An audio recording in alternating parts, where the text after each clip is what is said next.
The most sacred scripture is the glorious Quran, which is the last and final revelation of Allah subhanahu wa ta'ala, of Almighty God, which was revealed to the last and final messenger, Prophet Muhammad, peace be upon him. It is supplemented with the authentic hadith, the sayings and the traditions of Prophet Muhammad, peace be upon him. So if you have to understand Islam, you have to try and understand the glorious Quran and the authentic hadith of the Prophet. Let's understand the definition of the word Hindu. Hindu is a geographical definition which refers to the people living beyond the river Sindhu, or the people living in the land watered by river Indus. According to historians, this word Hindu was first used by the Persians when they came to India through the northwestern passes of Himalaya. It was also used by the Arabs. According to the Encyclopedia of Religion and Ethics, it is mentioned in volume number 6, reference number 690, that the word Hindu is not found in any of the Indian literatures or scriptures before the advent of the Muslims to India. And according to Pandit Jawaharlal Nehru, who wrote the book Discovery of India, on page number 74 and 75 he writes that the earliest occurrence of this word Hindu can be traced to a tantric of 8th century CE. Means the first time the word Hindu was used was in the 8th century in the Christian era in a tantric, in a scripture. And it was used to describe the people. It was never used for describing the followers of a particular religion. Its relationship to religion is of late occurrence. The word Hinduism is derived from the word Hindu, and it was first time used by the Englishmen, by the Westerners, by the Britishers to describe a group of beliefs and faiths of the people of India. According to the new Encyclopedia Britannica, volume number 20, reference number 581, it says that the word Hinduism was first used by the British writers in the year 1830 to describe the religion and the beliefs of the people of India.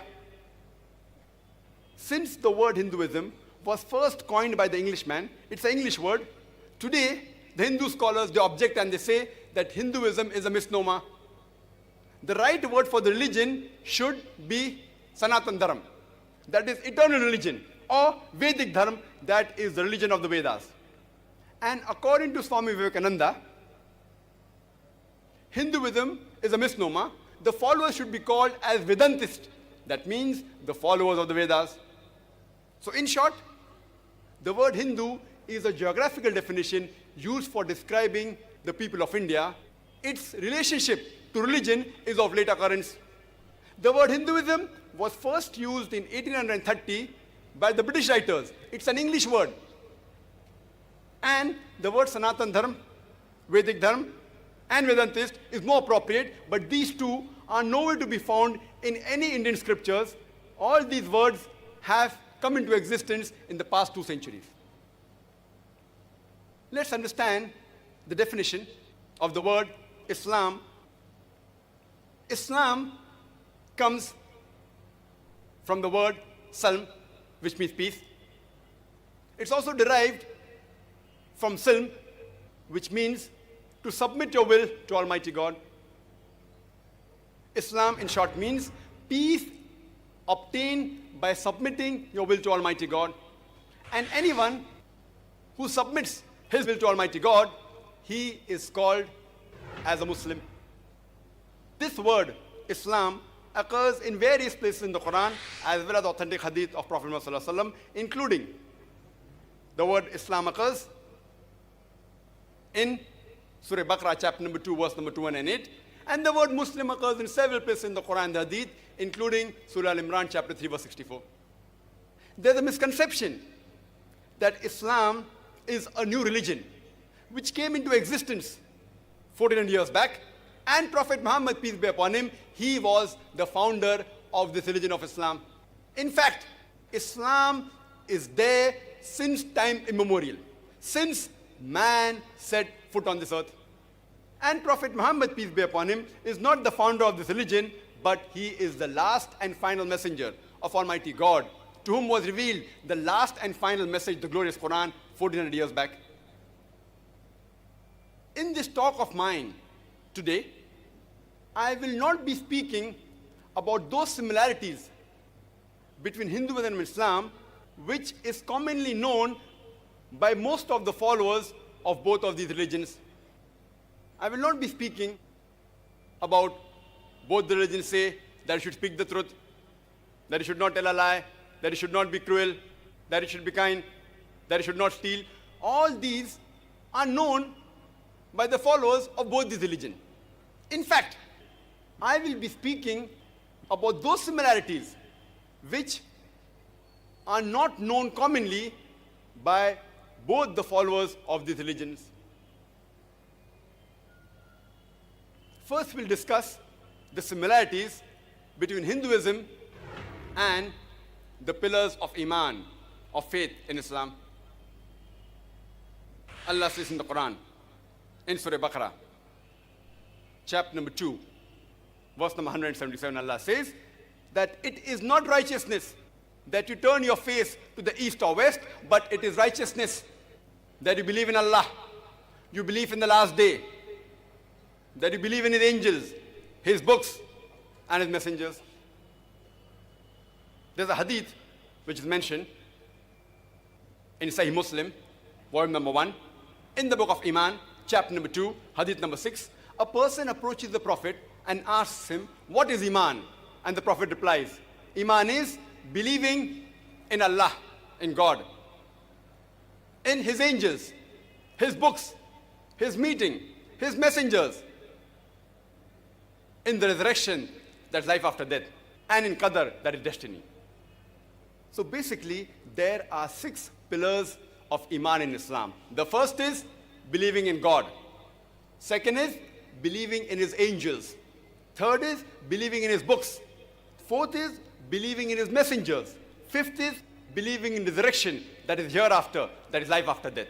And sixth is believing in Qadar, that is destiny. First, we'll discuss what Hinduism has to say about the first pillar, concept of God. If you ask a common Hindu that how many gods does he believe in, some may say 3, some may say 10, some may say 100, some may say 1,000, while others will say 33 crores, 330 million. But if you ask this question to a learned Hindu who's well versed with the scriptures, he will tell you that the Hindus should actually believe and worship only one Almighty God. But the common Hindu, he believes in a philosophy known as pantheism. The common Hindu believes that everything is God. The tree is God, the sun is God, the moon is God, the human being is God, the snake is God. What we Muslims believe, that everything is God's, G-O-D with an apostrophe S. Everything belongs to God. The tree belongs to God, the sun belongs to God, the moon belongs to God, the human being belongs to God, the snake belongs to God. So the major difference between the Hindus and the Muslims is, the common Hindu says that everything is God, we Muslims say everything is God's, G-O-D with an apostrophe S. The major difference is the apostrophe S. If we can solve this difference of apostrophe S, the Hindus and the Muslims will be united. How do we do it? As the Quran says, "Ta'alaw ila kalmatin sawa'in bainana bainakum." Come to common terms as between us and you. Which is the first term? Allah na'budu illallah, that we believe in only one Almighty God. Let us try and understand what the Hindu scriptures have to say about Almighty God. It is mentioned in the Chandogya Upanishad, chapter number 6, section number 2, verse number 1. It says, Ikkam evidityam. It's a Sanskrit quotation, which means God is only one, without a second. It is mentioned in the Shetashvatara Upanishad, chapter number 6, verse number 9. Nachasya kasij janita na chadipa. Of him, there are no parents. He has got no lords, Almighty God has got no mother. He has got no father. He has got no master. He has got no superior. It's mentioned in the Shetashvatara Upanishad, chapter number 4, verse number 19. Na tasya pratima asti. Of him there is no likeness. It's further mentioned in the Shetashvatara Upanishad, chapter number 4, verse number 20, that his form cannot be seen. No one can see him with the eyes. Amongst all the Hindu scriptures, the most widely read and the most popular is the Bhagavad Gita. It's mentioned in Bhagavad Gita, chapter number 7, verse number 20. All those whose intelligence has been stolen by material desires, they worship demigods. Which means all materialistic people, they worship demigods. That is the false gods besides the one true Almighty God. It's further mentioned in Bhagavad Gita, chapter number 10, verse number 3, that he who knows me as the unborn, the beginningless, the supreme Lord of all the worlds. Amongst the Hindu scriptures, the most sacred are the Vedas. It's mentioned in the Yajurveda, chapter number 32, verse number 3, Na tasya pratima asti. Of him there are no images. Almighty God has got no images.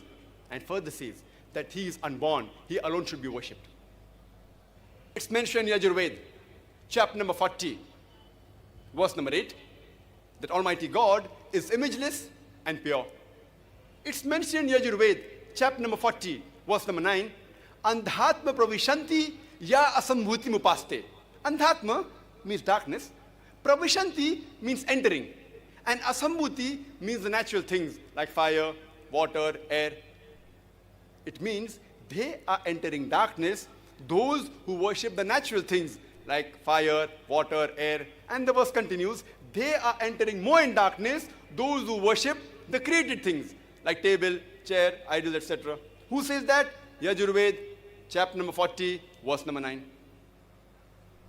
It's further mentioned in the Atharva Veda, book number 20, hymn number 58, verse number 3, Dev Maha Asi. Verily great is Almighty God. And amongst the Hindu scriptures, the most sacred are the Rig Veda. It is mentioned in Rig Veda, book number 1, hymn number 164, verse number 46, the shlokas which were recited by the respected Pandits. It says, Ekkam Sat Vipra Bahuda Vedante. Ekkam Sat Vipra Bahuda Vedante. Which means truth is one, God is one. Sages call him by various names.